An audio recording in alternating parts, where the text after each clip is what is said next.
Thanks for having me. So how did you first encounter Tony Robbins? Yeah, I met him socially in 2012. He actually was a fan of the Metallica film, strangely enough. So we started chatting, and I knew very little about him. I just had a very superficial, idea. This is the infomercial guy who sells his books and DVDs. I had no idea he even did live events, but we just kind of clicked. Why? I'm a 5'6" little fellow, and he's a 6'7" huge guy. Why we clicked, I don't know, but we just kind of clicked. And I think he sensed something going on in my life because, I didn't overtly say it, but I was having some issues in 2012.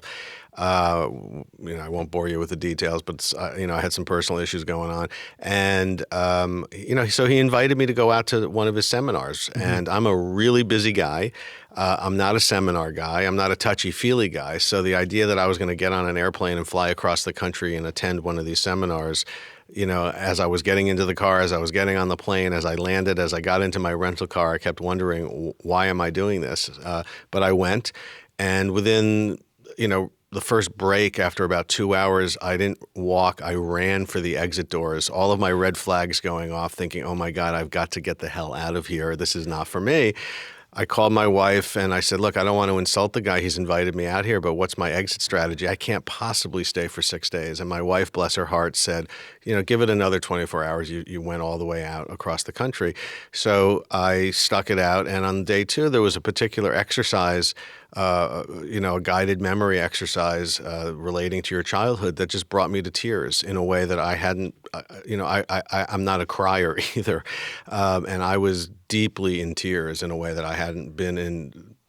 I couldn't remember. And so I stuck it out, and it ended up being an incredibly transformational experience for me.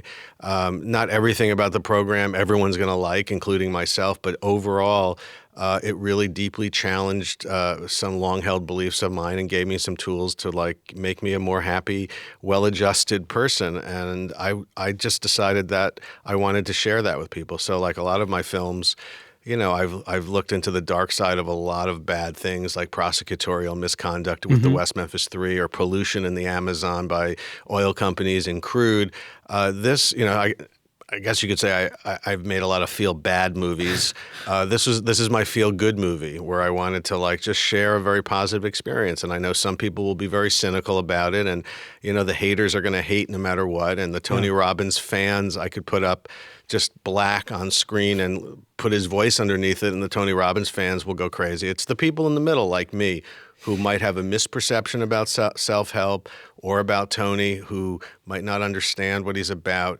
And, it's not that I want people to go run out and sign up for Tony Robbins seminars, but if people can spend the 2-hour running time of the film thinking about the deeper issues that are going on in their lives and make some connections and breakthroughs, then I'll consider the film, a big success. I would probably count myself in that middle group going into this film. Probably someone like yourself came into it with a bit of skepticism, but you stuck it out. What was it about the seminar that really impacted you? What do you think it was? Well, the biggest thing, which is what I want the film experience to be, and we just, I feel it's been successful because we just had this amazing screening at Hot Docs last night with 700 people, and I really felt, there was this energy in the room, and what I wanted to communicate via this film is the energy that's in Tony's room, meaning I have never seen in my life a group of 2,500 people like that from all walks of life, all belief systems, people, that you wouldn't necessarily hang out with in real life. Mm-hmm. Not criticizing one or the other. It's just the nature of people. There's all sorts of people in that room. And yet, because of the magic of this seminar, within a half a day, walls start coming down, barriers between people start coming down, and more importantly, people become obviously interested in helping themselves, but also interested in helping your neighbor who you don't know. And people become very selfless. And I've never seen a situation where, the barriers between people have get so broken down, and it's this caring, supportive environment. And I think that's the thing that most impressed me about the seminar. And it's really why I designed the film the way it is. 'Cause it is an unusual film. It's not an investigative film. It's not a compare and contrast to other therapeutic modalities. It's really a deeply immersive experience where I drop you into that world, and it's like a concert film, but a concert of emotion as opposed to music, and you can think what you want. Yeah, I mean, I wanted to ask you about that because, Tony Robbins, as we've been discussing, he has his fans, he has his critics as well, and you chose not to include any critical voices in this film. Some would argue that weakens the argument for, to some extent. Why did you want to kind of not include any critical voices? Well, I didn't include any voices one way or the other. I felt like I was giving you an immersive concert-going experience. When you watch a concert film, you don't have third-party voices commenting on whether the drumming is good or not, or whether that track sounds better live versus a studio recording. So in the same way, I'm just dropping you into a world, and I think there is so much baggage with self-help, so much baggage with Tony in particular, that I think people walk into that film or walk into the film with all the skepticism you could ever want to muster. And so my job is to just drop you into that world, not tell you what to think. I mean, obviously you have a few questions from me that I think contextualize the event, because you're not there for 72 hours, you're only there for 2 hours. The 2-hour running time of the movie, and the event in real life is 72 hours. So the handful of questions that I throw in are those questions that, if you were at the event, would have been answered for you, because that stuff comes into the narrative of the totality of the event. So admittedly, there is a little behind the scenes. There is a little contextualizing via some limited questions by me, but it's I'm dropping you into the world, and you can think what you want, and kind of a bigger picture question for you. You brought up the rarity of these sorts of spaces where different people get to come together and kind of have a communal experience. Yeah. It made me think about why do you think those spaces are so rare in our society? I was thinking religion probably used to serve a function like that. Yeah. Why do you think those spaces are so rare? I think it's not accessible to everyone because of the cost. I think there has been a lot of bad role models in this field, where self-help has been a kind of abused and people have been taken advantage of. And I think you hit the nail on the head. Religion is no longer the place where a lot of these issues are addressed. Tony Robbins has never let outside cameras into the seminar. Why do you think he gave you permission to go in there? Because I wore him down. I took for 2 years, I'd call him every couple of months and try to convince him to do this. He invited me to the seminar. After it was over, I called him and thanked him profusely. I told him the same story, that, the first day I thought it was just a nightmare, and why was I here? My wife encouraged me to stay, and then it became this profoundly moving experience. And I told him I thought it was also inherently cinematic with these interventions, these larger-than-life interventions that he does, the mood in the room. And so I thought he would, love the idea of making a film, but he was very resistive for 2 years. Resistive because he thought that, documentary cameras and a crew would interfere with the attendees' experience. He has cameras there for the Jumbotron, so that anywhere you're sitting in that room, like in a concert, you can follow. You can see the action depending on where Tony is in the room. But those cameras kind of hang back, and they're not the same as documentary cameras and outside cameras. And so he was concerned that the filmmaking would get in the way of the experience, and I assured him it wouldn't. But that was like a sticking point for several years. Then he was also concerned about the condensation of time, or the compression of time that's inherent in a documentary would send a false message about the nature of his event, because those interventions can sometimes take 2 hours long that you see compressed to about 5 or 6 minutes.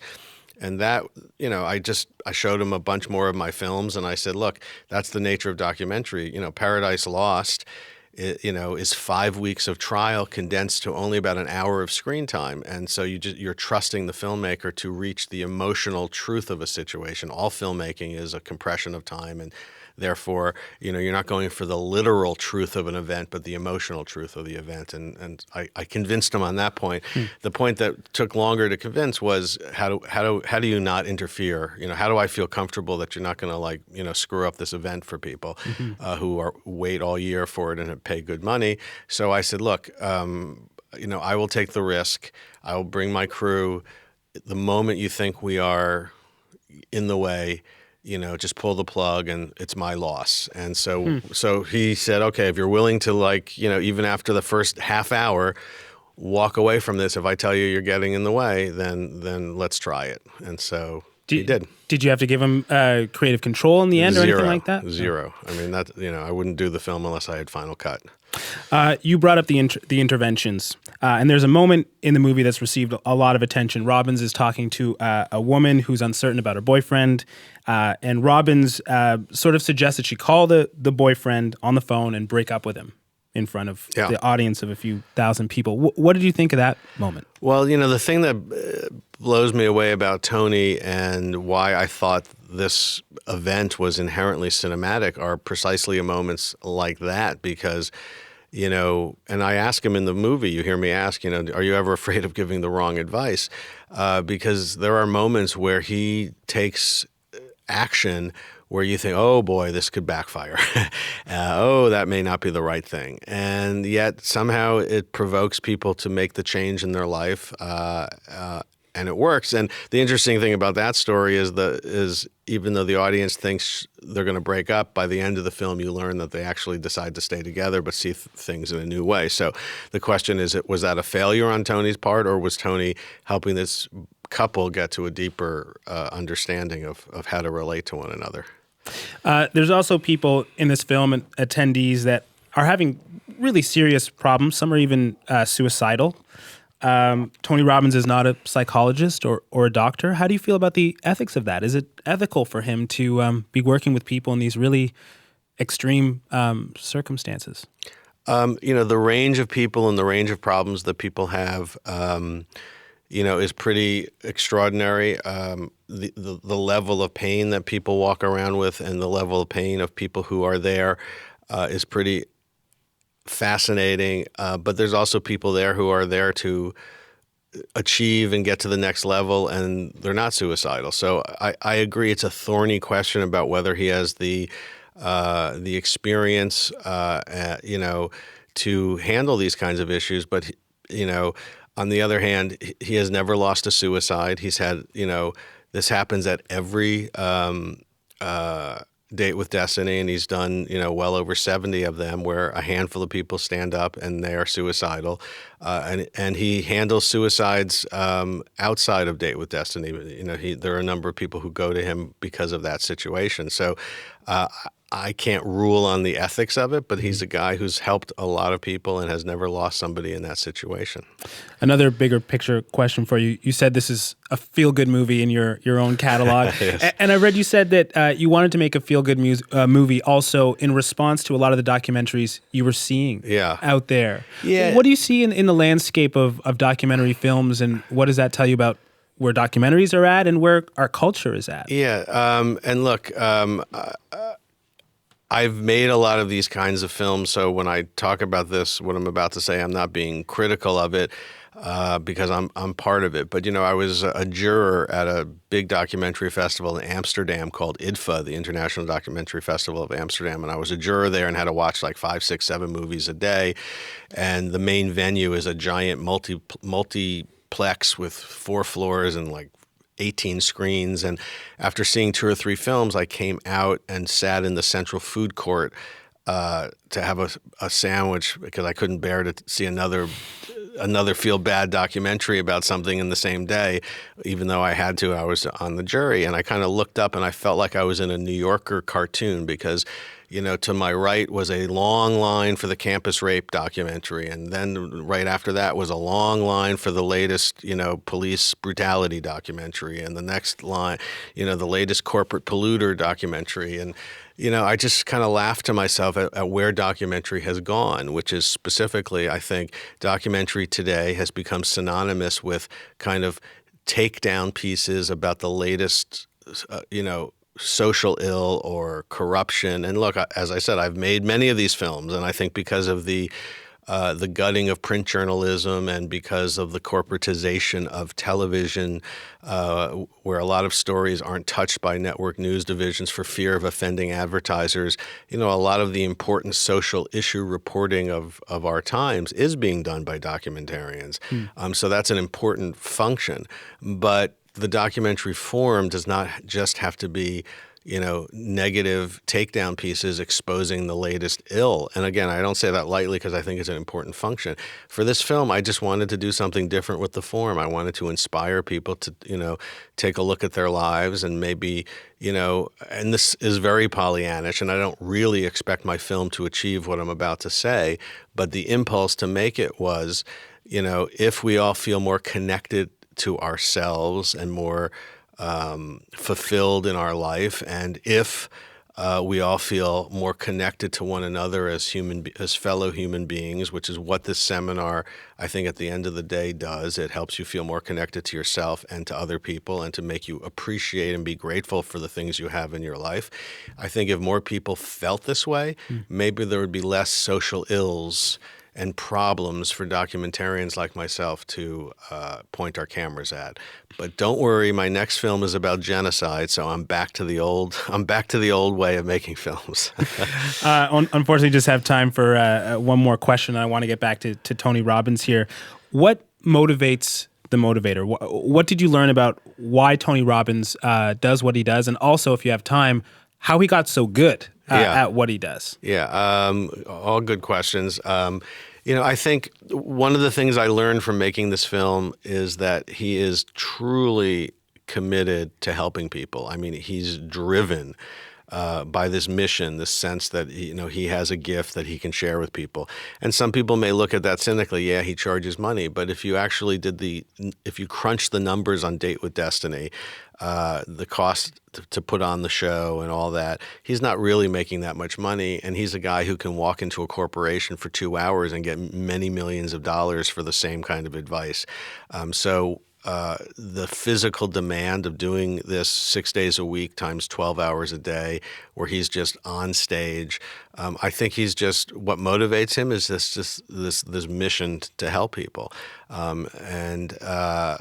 How he does it, I don't know. It's an amazing gift that he has. I think I think what he's brilliant at is, if you really analyze, I mean, in some ways I'm generalizing and doing him a disservice because he has a lot of original thinking in the field of self-help and motivation. He actually hates the word motivation, so I don't want to use that word, but he's a strategic thinker about how to self-actualize and how to feel more grateful in your life, and how to live an extraordinary life. I think he's gotten that through an amazing. He has this amazing ability to kind of synthesize different philosophies. He's a voracious reader, and he's able to communicate that in a way that's meaningful. So a lot of what he says, you've heard it before in other belief systems, yet he has a way of, boiling it down to its essence, making it his own, and communicating to you in a way that you can really digest it.